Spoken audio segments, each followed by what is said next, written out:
ചെവിയിലൂടെ കേട്ട് മറു ചെവിയിലേക്ക് അയക്കാതെ മനസ്സിരുത്തിക്കൊണ്ട് കാര്യങ്ങളെ മനസ്സിലാക്കണം. ഞാൻ കൂടുതൽ ദീർഘിപ്പിക്കുന്നില്ല. അടുത്തായി നമ്മുടെ ഈ പരിപാടി ഏകദേശം കാര്യങ്ങളൊക്കെ പറഞ്ഞിട്ടുണ്ടെന്ന് അധികം നീട്ടി കുറെ കാര്യങ്ങൾ പറയാനുണ്ട്. പക്ഷേ സമയം നമ്മളെ അനുവദിക്കുന്നില്ല. അതുകൊണ്ട് ഞാൻ കൂടുതൽ പറയുന്നില്ല. നമ്മുടെ സംസ്ഥാന പ്രസിഡന്റ് കുറെ കാര്യങ്ങൾ സംസാരിക്കാനുണ്ടാവും, നമ്മുടെ പ്രശ്നങ്ങൾ. എങ്കിലും നമ്മളൊരു അധ്യക്ഷൻ എന്ന നിലയിൽ ഈ വേദിയിലുള്ള എല്ലാ ആൾക്കാരും കുറച്ച് ഒന്ന് നമ്മുടെ എല്ലാവരും മികച്ച പ്രഭാഷകന്മാരാണ് ഈ ഇരിക്കുന്ന സ്റ്റേജിലിരിക്കുന്ന എല്ലാ ആൾക്കാരും. അപ്പോൾ ഒരു സമയത്തിന്റെ ലഭ്യതയും പരിമിതിയും നോക്കിക്കൊണ്ട് വളരെ അത്യാവശ്യമായ കാര്യങ്ങൾ പറഞ്ഞ് നമ്മുടെ സംഘടനയെ നല്ല രീതിയിലേക്ക് നയിക്കുന്ന രീതിയിലേക്കുള്ള കാര്യങ്ങൾ പറഞ്ഞുകൊണ്ട് മുന്നോട്ട് നയിക്കണം. അപ്പം ഈ പരിപാടി ഔപചാരികമായി ഉദ്ഘാടനം ചെയ്യാൻ നമ്മുടെ സംസ്ഥാന പ്രസിഡന്റ് KG ഗോപകുമാർ സാറിനെ ക്ഷണിച്ചുകൊണ്ട് ഞാൻ എന്റെ വാക്കുകൾ നിർത്തുന്നു. നന്ദി, നമസ്കാരം.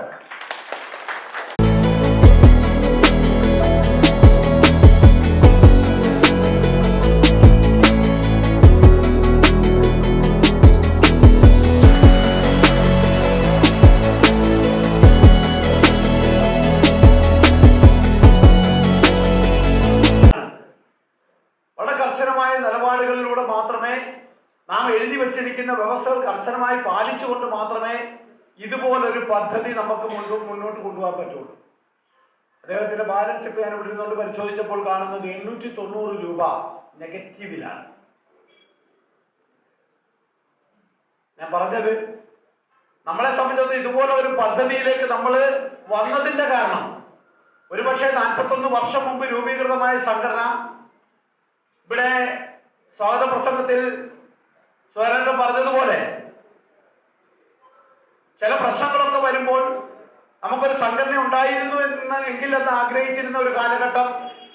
അന്ന് നമ്മൾ ഡിപ്പെൻഡ് ചെയ്തിരുന്നത് ഇതര രാഷ്ട്രീയ പ്രവർത്തകരെ അല്ലെ മറ്റ് സമൂഹത്തിൽ ഉന്നത സ്ഥാനത്ത് നിൽക്കുന്ന ആൾക്കാരെ, അവരിലേക്ക് നമ്മുടെ ഒരു കാര്യസാധ്യത്തിന് വേണ്ടി ചെല്ലുമ്പോൾ അവർ പറയുന്ന രീതിയിൽ നമുക്ക് വഴങ്ങിക്കൊടുക്കേണ്ട പല സാഹചര്യങ്ങളുണ്ടാവും. അവരുടെ വണ്ടികൾ ചിലപ്പോൾ പണിയെടുത്ത് കൊടുക്കേണ്ടി വരും.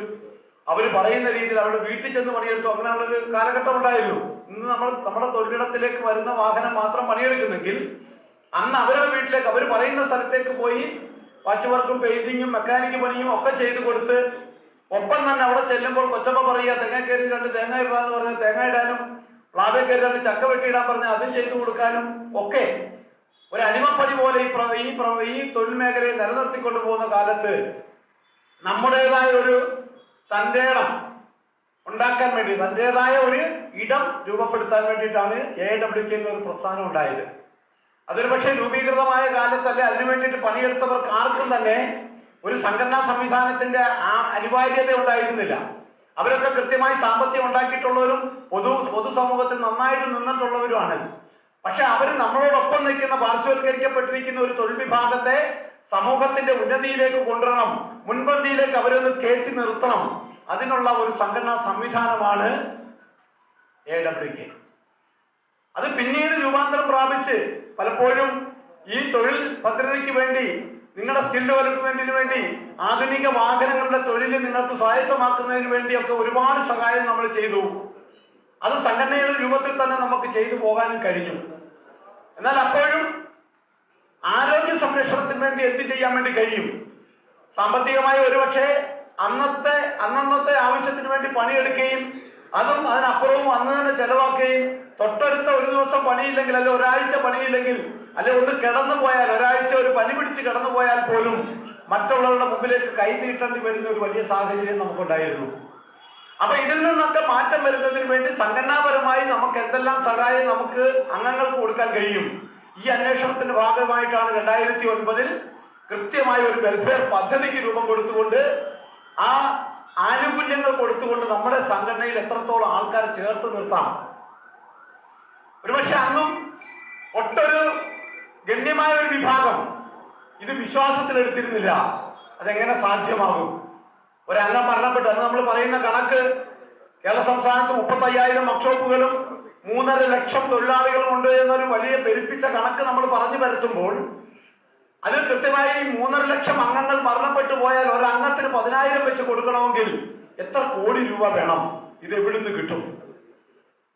പക്ഷെ അതിനപ്പുറത്തേക്ക് അന്ന് നാം വിഭാവന ചെയ്ത പദ്ധതി അന്ന് നാമമാത്രമായ ഒരു മാസവരി അല്ലെ വാർഷിക വരിസംഖ്യ സ്വീകരിച്ചുകൊണ്ട് നമ്മൾ നടപ്പിലാക്കിയെങ്കിൽ തുടർന്ന് വന്ന വർഷങ്ങളിൽ നമ്മൾ അതിനൊക്കെ കാലികമായ മാറ്റം വരുത്തി ഇന്നൊരു സ്വാഭാവിക മരണം അടയുന്ന ഒരു വ്യക്തിയുടെ കുടുംബത്തേക്ക് ഒരു 50,000 രൂപ കൊടുക്കാൻ നമുക്ക് കഴിയുന്നു. ഒരു അപകട മരണം അടയുന്ന വ്യക്തികൾക്ക് കഴിഞ്ഞ വർഷം വരെ നമുക്ക് ഒരു 5 ലക്ഷം വരെ കൊടുക്കാൻ വേണ്ടി കഴിയുന്ന ഒരു സാഹചര്യം വരെ നമ്മൾ സൃഷ്ടിച്ചെടുത്തു. അപ്പൊ ഈ രൂപത്തിൽ നമ്മളെ സംബന്ധിച്ചിടത്തോളം സംഘടനയിൽ അംഗമായി നിൽക്കുന്ന ഓരോ വ്യക്തികളുടെയും കുടുംബ സംരക്ഷണം വരെ നമ്മൾ ഒരു പരിധി വരെ ഏറ്റെടുത്തിരിക്കുന്ന സാഹചര്യത്തിലാണ് 2024 നമ്മളിൽ പുതിയ പദ്ധതിക്ക് രൂപം കൊടുത്തുകൊണ്ട്, അതിനു മുമ്പ് പലപ്പോഴും പ്രത്യേകിച്ച് വടക്കൻ ജില്ലകളിലേക്കുള്ള യാത്രകളിൽ യൂണിറ്റ് ഭാരവാഹികളിൽ നിന്നും ജില്ലാ ഭാരവാഹികളിൽ നിന്നും ഒരു സൂചന എന്നോണം എന്തുകൊണ്ട് നമുക്ക് ഒരു മരണപ്പെടുന്ന ഒരു അംഗത്തിന്റെ കുടുംബത്തിലേക്ക് 10 ലക്ഷം രൂപ കൊടുത്തുകൂടാ? അത് വ്യാപാരി വ്യവസായികൾ ചെയ്യുന്നുണ്ട്, അല്ലെ മറ്റിതര സംഘടനകൾ ചെയ്യുന്നുണ്ട്, അത് എന്തുകൊണ്ട് നമുക്ക് മാതൃക ആക്കാൻ പറ്റില്ല എന്ന ചോദ്യത്തിന്റെ ഉത്തരം നമ്മുടെ സംഘടന 2000 മുതൽ അതിന്റെ പ്രവർത്തന പരിധിയിൽ കൃത്യമായ ഒരു രീതി നമ്മൾ കൊണ്ടുവന്നു. അതിനു മുമ്പുണ്ടായിരുന്നത് വർക്ക്ഷോപ്പ് ഉടമകളാണെങ്കിൽ 2000-ന് ശേഷം കേരളത്തിലെ തൊഴിലാളികളെ കൂടെ കൂട്ടി നിർത്തിക്കൊണ്ട് സഹതൊഴിലാളികൾ എന്നുള്ള രീതിയിൽ വർക്ക്ഷോപ്പ് തൊഴിലാളികൾക്ക് കൂടി നമ്മുടെ കൂടെ ഇരിക്കാൻ കഴിയണം. ഒരുപക്ഷെ അന്ന് കണ്ണൂരും കോഴിക്കോട് പോലുള്ള ജില്ലകളിൽ ഒട്ടൊരു എതിർപ്പ്, എങ്ങനെ ഒരു വർക്ക്ഷോപ്പ്, ഞാനൊരു വർക്ക്ഷോപ്പ് ഉടമയാണെങ്കിൽ എന്നോടൊപ്പം എന്റെ തൊഴിലാളിയെ കൂടെ കയറ്റിയിരുത്താൻ വേണ്ടി കഴിയുമോ? പക്ഷെ അതിന് കൃത്യമായ ഒരു ധാരണ സംസ്ഥാന കമ്മിറ്റിക്ക് ഉണ്ടായിരുന്നു. അവർ കൃത്യമായി തന്നെ അത് ഇംപ്ലിമെന്റ് ചെയ്തു. ഒട്ടൊരു പ്രശ്നങ്ങളൊക്കെ കോഴിക്കോട് ജില്ലയിലൊക്കെ ഉണ്ടായി. എന്നാൽ പോലും നമ്മുടെ തൊഴിലാളികൾ അല്ലെ നമ്മളോടൊപ്പം പ്രവർത്തിക്കുന്ന നമ്മുടെ സഹപ്രവർത്തകർ അവരുടെ കുടുംബ സംരക്ഷണവും നമ്മൾ ഏറ്റെടുക്കണം. അപ്പൊ ഈ പറയുന്ന രീതിയിലുള്ള 10 ലക്ഷത്തിന്റെ പദ്ധതി വരുമ്പോൾ ഒരു മരണത്തിന് കുറഞ്ഞത് 100 രൂപ മുടക്കേണ്ടി വരുമെന്നും, ഈ 100 രൂപ മുടക്കുമ്പോൾ ഒരു വർഷം സംസ്ഥാന കമ്മിറ്റിയുടെ അക്കൗണ്ടിലേക്ക് നമുക്കറിയാം മനസ്സിലാക്കാൻ കഴിയുന്നത് മിനിമം ഒരു 130-നും 150-നും ഇടയിൽ മരണം ഉണ്ടാകുമെന്നും, ഈ 150 മരണത്തിന് 100 രൂപ വെച്ച് കൊടുക്കേണ്ടി വന്നാൽ 15,000 രൂപ ഒരാൾ മുടക്കേണ്ടി വരുമെന്നും, അതൊരു സഹതൊഴിലാളിക്ക് എത്രത്തോളം പ്രാപ്യമാകും. അപ്പൊ അവരതിൽ നിന്ന് വിമുഖത കാണിക്കുകയും ഇതും സംഘടന അല്ല ഒരു സ്ഥാപന ഉടമകൾക്ക് മാത്രമുള്ള പദ്ധതിയായിട്ട് മാറുകയും പിൽക്കാലത്ത് സംഘടന ആ രൂപത്തിലേക്ക് പരിമിതപ്പെടുകയും ചെയ്യുമെന്നൊരു തോന്നൽ നമുക്ക് വന്നു. പക്ഷെ 2024 പല കുടുംബങ്ങളിലും, ഇവിടെ തന്നെ ആയിക്കോട്ടെ, ഏത് ജില്ലകളിലൂടെ യാത്ര ചെയ്യുമ്പോഴും ഒരുപക്ഷെ ഒരു കിടപ്പ് രോഗിയായി കിടക്കുന്ന രോഗിയെ നമുക്ക് കയറി കാണേണ്ടി വരും. ഒരുപക്ഷെ അദ്ദേഹം യൂണിറ്റിന്റെ ഒരു സാരഥിയായിട്ട് പ്രവർത്തിച്ചിരുന്ന ആളാകാം, അല്ലെങ്കിൽ ഏറ്റവും അടുത്ത സുഹൃത്തായിട്ട് നമ്മൾ വരുമ്പോൾ സൗഹൃദമായിട്ട് സംസാരിക്കുന്ന ആളാകാം. അദ്ദേഹത്തെയൊക്കെ നമ്മൾ ചെന്ന് കാണുമ്പോൾ, കിടപ്പ് രോഗിയായി കിടന്നുപോയി കിടക്കുന്ന ഒരാളെ നമ്മൾ ചെന്ന് കാണുമ്പോൾ, ആ കുടുംബത്തിന്റെ അവസ്ഥ കാണുമ്പോൾ ഒരുപക്ഷെ സഹോദരി ആഗ്രഹിക്കുന്നുണ്ടാവും അദ്ദേഹത്തിന് അത്യാവശ്യം നല്ല രീതിയിൽ മരുന്നും ഭക്ഷണവും ഒക്കെ കൊടുത്ത് നല്ല രീതിയിൽ അദ്ദേഹത്തിന് നോക്കണം. എന്നാൽ ഇന്നലെ വരെ എന്നെ നോക്കിയ, എന്റെ കുടുംബത്തെ നോക്കിയ, എന്റെ മക്കളെ പോറ്റിയ എന്റെ ഭർത്താവാണ് കിടക്കുന്നൊരു ബോധ്യം പല സഹോദരിമാർക്കുമുണ്ട്. പക്ഷെ ആ കുടുംബത്തിന്റെ ആകെ വരുമാന സ്രോതസ് അറ്റു പോകുന്ന ഒരു സമയത്ത് അതിന് നേരെ വിപരീതമായ ഒരു അവസ്ഥയിലേക്ക് അവരെത്തിപ്പെടും. ഒന്നുകിൽ ആ കുടുംബത്തിൽ വരുമാനം ഉണ്ടാക്കാൻ വേണ്ടി ആ സഹോദരി ജോലി ചെയ്യാൻ വേണ്ടി ഇറങ്ങിപ്പോകേണ്ടി വരും, അല്ലെങ്കിൽ മറ്റേതെങ്കിലും കിട്ടാവുന്ന ഭാഗത്ത് കൈനീട്ടി അദ്ദേഹത്തെ മെയിൻറ്റെയിൻ ചെയ്യേണ്ട അവസ്ഥ വരും.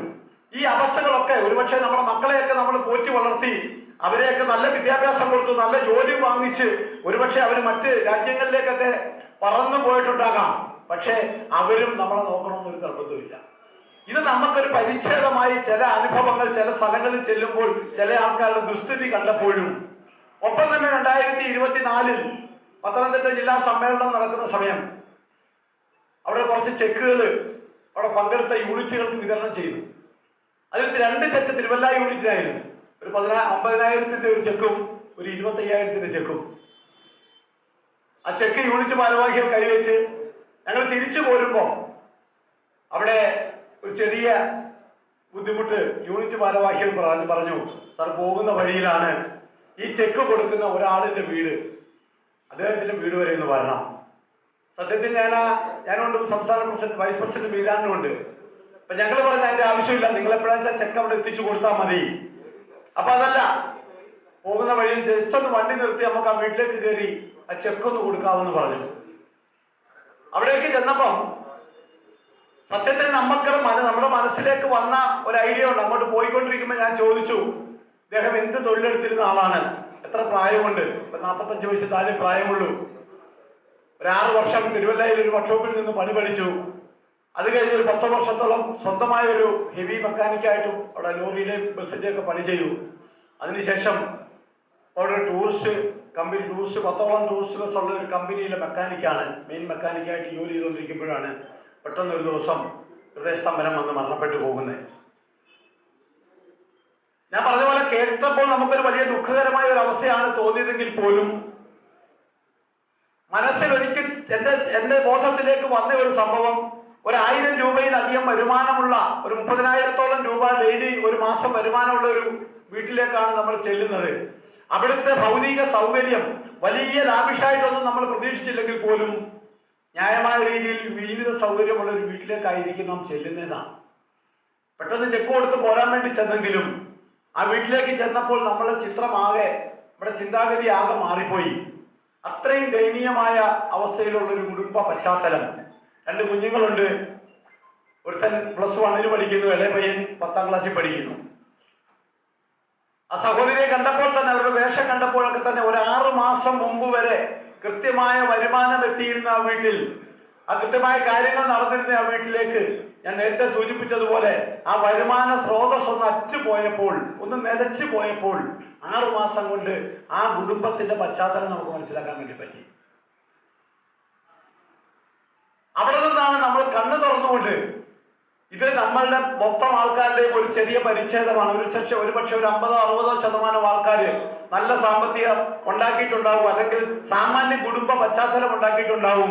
ഞാൻ നേരത്തെ സൂചിപ്പിച്ചതുപോലെ ഒന്ന് കിടന്നു പോയാൽ 10 ദിവസം മരുന്ന് വാങ്ങാനുള്ള കൈ കാശുണ്ടാവും.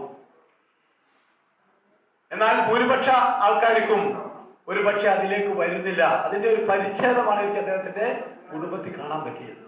അപ്പോൾ തന്നെ ഞങ്ങൾ തൊട്ടടുത്ത സംസ്ഥാന എക്സിക്യൂട്ടീവിലേക്ക് നമ്മൾ ഈ നിർദ്ദേശം വെക്കുകയും പാസാക്കുകയും തൊട്ടടുത്ത സംസ്ഥാന കമ്മിറ്റി ആലപ്പുഴയിൽ കൂടിയപ്പോൾ ഈ പറഞ്ഞ വ്യവസ്ഥകൾ കൃത്യമായി പാസാക്കി എടുത്തുകൊണ്ട് ഈ പദ്ധതി എത്രയും പെട്ടെന്ന് പ്രാവർത്തികമാക്കണം. എന്ന് വെച്ചാൽ ഇനി ഒരു സഹോദരനും ഇതുപോലൊരവസ്ഥ വരരുത്. പല ആൾക്കാരും പറഞ്ഞു ഇത് ചടിലമായി ചെയ്യാണ്, ഇത്ര സ്പീഡിൽ ചെയ്യരുത്, പയ്യെ ചെയ്താൽ മതി. 25, 26 ഒക്കെ നമ്മുടെ പുറകെ വരുന്നുണ്ട്. 24 തന്നെ ഇത് പ്രാവർത്തികമാക്കണമെന്നില്ല. പക്ഷേ ഞാൻ സൂചിപ്പിച്ചതുപോലെ ഇതിന്റെ അർഹരായിട്ടുള്ള ആരെങ്കിലും ഒക്കെ ഉണ്ടെങ്കിൽ അവരുടെ കയ്യിലേക്ക് ആനുകൂല്യം എത്താതെ വരരുത്. ഇത്രയും നാൾ നമ്മുടെ കയ്യിൽ നിന്നും വിട്ടുപോയ സഹോദരങ്ങൾ നമുക്കൊന്നും ചെയ്യാൻ പറ്റില്ല. അവർക്ക് ഞാൻ സൂചിപ്പിച്ച പോലെ 10,000 രൂപ, 25,000 രൂപ, 50,000 രൂപ വരെ പരമാവധി സഹായം നമുക്ക് കൊടുക്കാൻ കഴിഞ്ഞിട്ടുണ്ട്. നമ്മുടെ വരുമാനത്തിൽ നിന്ന് അത്ര മാത്രമേ ചെയ്യാനും പറ്റൂ. എന്നാൽ മുന്നോട്ടുള്ള സാഹചര്യത്തിൽ ഇവിടെ സൂചിപ്പിച്ചതുപോലെ എന്റെ കാശ്, എന്റെ 50 രൂപ കൊണ്ട് എന്റെ സഹോദരങ്ങളെ ഞാൻ സഹായിക്കും, അവരുടെ കുടുംബത്തെ ഞാൻ സഹായിക്കും. ആ ഒരു ബോധ്യം മാത്രം മതി. നമുക്കൊരാൾക്കും ഇതിന്റെ കാശ് സഹായം കൈനീട്ടി വാങ്ങാൻ കഴിയില്ല, ഉറപ്പാണ്. ഇന്നിപ്പോ കൊട്ടാരക്കരയിൽ മരണപ്പെട്ടു പോയ സഹോദരൻ 41 വയസ്സേ ഉള്ളെന്ന് ഓർക്കണം. 41 വയസ്സുള്ള ഒരാള് വാഹനാപകടത്തിൽ മരണപ്പെട്ടിരിക്കുന്നു. അദ്ദേഹത്തെ പറഞ്ഞ വോയിസ് ഞാനിപ്പോൾ ഇടുന്നത് ഒന്നുകൂടെ ഒന്ന് റിപ്പീറ്റ് ചെയ്ത് കേട്ടു. വളരെ വളരെ ദുഃഖകരമാണ് അദ്ദേഹം പറയുന്ന വാക്കുകൾ. 2000 കൊടുക്കാൻ പറഞ്ഞു, പിന്നെ 1000 കൊടുക്കാൻ പറഞ്ഞു, വീണ്ടും വീണ്ടും കൊടുത്താൽ ഞാൻ എത്ര കാലം കൊടുക്കും? ഇരിക്കുന്ന എല്ലാവരുടെയും കൈ മൊബൈലില്ലേ? എല്ലാവരുടെയും കൈ മൊബൈലുണ്ടോ? അതിൽ ആ കാൽക്കുലേറ്റർ ഒന്ന് എടുത്തിട്ട് 10 ലക്ഷം നടിച്ചിട്ട് അതിനെ ഒരു 5000 കൊണ്ട് ഹരിച്ചു നോക്കിയേ. 10 ലക്ഷം ഡിവൈഡഡ് ബൈ 5000. ഒരു മാസം, ഒരു വർഷം പരമാവധി 5000 രൂപ അടയ്ക്കേണ്ടി വരും. നമ്മളിപ്പോ ഇതുവരെ അടച്ചിരിക്കുന്നത് 88 മരണത്തിനുള്ള കാശാണ്, 4400 രൂപ. ഒരു 5000 രൂപ അടയ്ക്കേണ്ടി വരും എന്ന് വെച്ചോ. ചില നിശ്ചയം കൂടാല്ലേ കുറയാം. 10 ലക്ഷം ഡിവൈഡഡ് ബൈ 5000 എന്ന് പറഞ്ഞാൽ എത്ര കിട്ടും? 200 കിട്ടും. കിട്ടില്ലേ? നിങ്ങൾക്ക് ചെയ്യാൻ കഴിയുന്ന ഇലക്ട്രീഷ്യൻ ആയിക്കോട്ടെ, നിങ്ങൾ പെയിന്റർ ആയിക്കോട്ടെ, ഡെന്റിങ് ആയിക്കോട്ടെ, മെക്കാനിക് ആയിക്കോട്ടെ, നിങ്ങൾക്ക് അതിലേക്ക് കൈവെക്കാൻ കഴിയുന്ന ഒരു സാഹചര്യം അത് സംഘടനയായിട്ട് തന്നെ നിങ്ങൾക്ക് ഇണക്കുകയാണ്. അതിന്റെ രണ്ടാമത്തെ ഘട്ടം, ആദ്യ ഘട്ടത്തിൽ ക്ലാസ്സിൽ പങ്കെടുക്കുന്നവർക്ക് അതിന് ഫണ്ടമെന്റലായിട്ട് അതിന്റെ കാര്യങ്ങൾ പഠിക്കണം എന്നുണ്ടെങ്കിൽ അതിനു വേണ്ടിയിട്ട് ഇപ്പം 5 ദിവസം നീണ്ടു നിൽക്കുന്ന ഒരു ക്ലാസ് അതും ഇപ്പം നിലവിൽ വരികയാണ്. അത് അടുത്ത മാസം തന്നെ ഉണ്ടാവും. അത് സെൻട്രൽ ഗവൺമെന്റ് AICTE സർട്ടിഫിക്കറ്റ് ആണ് അതിന് തരുന്നത്. 4 ദിവസത്തെ ക്ലാസ്സും 5-ാം ദിവസം പരീക്ഷയും നടത്തിക്കൊണ്ട് 2 ദിവസം തിയറി ക്ലാസ്, 2 ദിവസം പ്രാക്ടിക്കൽ ക്ലാസ്സുമായിരിക്കും. ഒരു കാറ് മൊത്തം അഴിച്ചിട്ടുകൊണ്ട് അതിന്റെ ഏതൊക്കെ ഭാഗങ്ങൾ അഴിക്കാം, ഏത് രൂപത്തിൽ അഴിക്കാം, എങ്ങനെയൊക്കെ നമുക്കത് മെയിൻറ്റെയിൻ ചെയ്യാം, തിരിച്ചതെങ്ങനെ സെറ്റ് ചെയ്യാം, ഈ രൂപത്തിലുള്ള കാര്യങ്ങൾ നമ്മളെ പഠിപ്പിക്കുന്നു. അത് നമ്മൾ തുടങ്ങിയ കാലം മുതൽ തന്നെ BS4 എത്തിയപ്പോഴും BS6 എത്തിയപ്പോഴും ഇന്ന് ഇലക്ട്രിക്കലിലേക്ക് എത്തിയപ്പോഴും നാളെ വരാൻ പോകുന്ന ഓരോ മാറ്റങ്ങളും നമ്മളിലൂടെ നിങ്ങളിലേക്ക് സംഘടനയിലൂടെ അംഗങ്ങളിലേക്ക് എത്താൻ കഴിയുന്ന രീതിയിലുള്ള പ്രവർത്തനങ്ങളാണ് നമ്മൾ നേതൃത്വം കൊടുക്കുന്നത്. അപ്പൊ അത് നിങ്ങൾ തരുന്ന ഒരു മാസവധി ആയിക്കോട്ടെ, ഏത് രൂപത്തിലുള്ള വരുമാനം ആയിക്കോട്ടെ, നിങ്ങളിലേക്ക് പല രീതിയിൽ നിങ്ങൾക്ക് തന്നെ പ്രയോജനം ചെയ്യും എന്നുള്ള രീതിയിലാണ് നമ്മുടെ പ്രവർത്തനം പോകുന്നത് എന്ന ബോധ്യത്തിൽ എന്നും സംഘടനയുടെ നല്ല അംഗങ്ങളായിട്ട് ഉണ്ടാകണം. ഇവിടെ ഇപ്പം പരിമിതമായ സ്ഥല സൗകര്യം ഉള്ളത് കൊണ്ടാണ് നിങ്ങളിൽ എത്ര പേര് ഒപ്പിട്ടത് ഞാൻ നോക്കിയില്ല. ഏതായാലും കുറവുണ്ടെന്ന് എനിക്ക് തോന്നുന്നു. അതുകൊണ്ട് തന്നെ ഇവിടെ കാര്യങ്ങൾ നമുക്ക് നടത്താം. വരും വർഷങ്ങളിൽ നമുക്ക് ഇതിനേക്കാൾ കുറച്ചുകൂടെ സുഗമമായി പ്രവർത്തിക്കാവുന്ന രീതിയിൽ ഈ യൂണിറ്റിന്റെ ഘടന നമുക്ക് ചെറുതാക്കണം.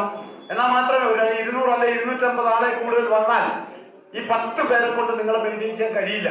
നിങ്ങൾക്ക് എവരിലേക്കും കൃത്യമായിട്ട് എത്താൻ പറ്റുന്നു വരില്ല. അപ്പൊ അതുകൊണ്ട് അതിനുള്ള ഒരു നിർദ്ദേശം കൂടി ഇവിടെ വെച്ചുകൊണ്ട് ഈ യൂണിറ്റിന്റെ വലിപ്പം ആളെണ്ണം കൂടുന്നത് കൊണ്ടല്ല, മറിച്ച് നമുക്ക് ഇതിന്റെ പ്രവർത്തന സൗകര്യാർത്ഥം ഇത് വിഭജിക്കാൻ കൂടി നിങ്ങൾ എല്ലാവരും കൂടെ ഉണ്ടാകണമെന്ന് കൂടി അഭ്യർത്ഥിച്ചുകൊണ്ട് ഇവിടെ നടക്കുന്ന യൂണിറ്റ് വാർഷിക ചാനൽ കൂടി ഔപചാരികമായി ഉദ്ഘാടനം ചെയ്തതായി പറഞ്ഞിട്ട് വാക്കുകൾ നിർത്തട്ടെ. നമസ്കാരം.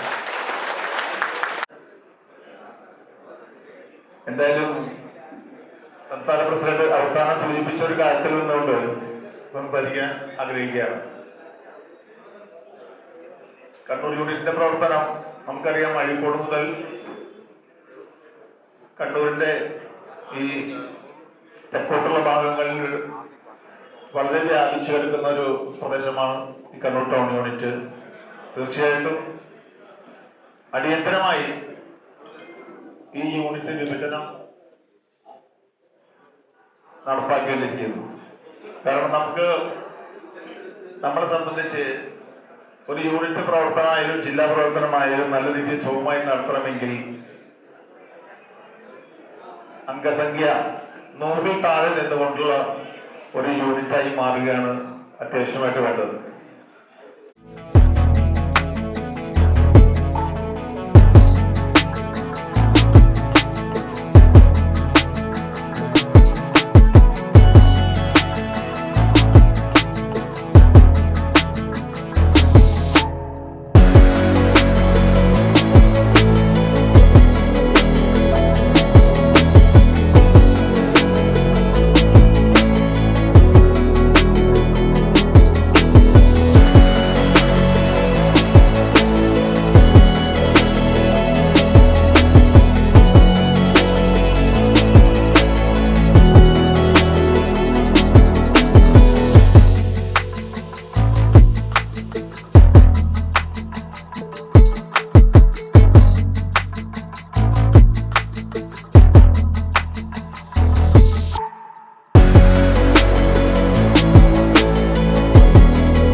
തൊഴിലെടുക്കുന്ന ആളുകളുടെ നിലനിൽപ്പ് മാത്രമായിരുന്നു ലക്ഷ്യമെങ്കിൽ പിന്നീട് സംഘടന ഈ മേഖലയിൽ നിലനിൽക്കണമെങ്കിൽ ട്രെയിനിങ്ങിന്റെ ആവശ്യമുണ്ട്. ഈ മേഖലയിൽ നൂതന വാഹനങ്ങൾ പണിയാൻ വേണ്ടിയിട്ട് നമ്മുടെ ആളുകൾക്ക് ആ പണി അറിയാൻ വേണ്ടിയിട്ട് അല്ലെങ്കിൽ പണി പഠിക്കാൻ വേണ്ടിയുള്ള സാഹചര്യങ്ങൾ ഉണ്ടാക്കണം എന്നുള്ള ലക്ഷ്യത്തോടു കൂടി തന്നെ നമ്മൾ ട്രെയിനിങ് സെന്ററുകൾ ആരംഭിച്ചുകൊണ്ട് നമ്മുടെ ആളുകളുടെ ഉന്നമനത്തിന് വേണ്ടിയിട്ട് ആളുകളെ വ്യക്തമായ രീതിയിൽ നൂതന വാഹനങ്ങൾ പണിയുന്നത് വേണ്ടിയിട്ട് നമ്മളവരെ പ്രാപ്തരാക്കാൻ വേണ്ടി ട്രെയിനിങ് സെന്ററുകൾ തുടങ്ങിക്കഴിഞ്ഞു.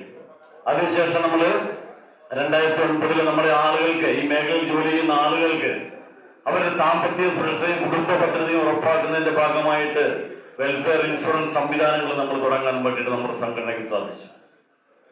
ആ വെൽഫെയർ ഇൻഷുറൻസ് സംവിധാനങ്ങൾ തുടങ്ങിയപ്പോൾ നമ്മൾ നോക്കിക്കണ്ട കാര്യം, നമ്മുടെ ഈ മേഖലയിൽ ജോലി ചെയ്യുന്ന ആളുകൾ എല്ലാവരും തന്നെ വ്യത്യസ്ത സാഹചര്യത്തിൽ നിന്ന് വരുന്ന ആളുകളാണ്. ആരും വലിയ ധനവാന്മാരോ ആരെങ്കിലൊന്നും അല്ല. എങ്കിലും എല്ലാവർക്കും ഏതെങ്കിലും രീതിയിൽ അസുഖങ്ങളോ എന്തെങ്കിലും പ്രശ്നങ്ങളോ ഉണ്ടാകുമ്പോൾ സംഘടന കൂടെയുണ്ട് എന്നുള്ള ഒറ്റ കാര്യം ഉറപ്പുവരുത്തുന്നതിന്റെ ഭാഗമായിട്ട് തന്നെ നമ്മൾ ഇൻഷുറൻസ് വെൽഫെയർ പദ്ധതികൾ നമുക്ക് തുടങ്ങാൻ വേണ്ടിയിട്ട് സാധിച്ചു.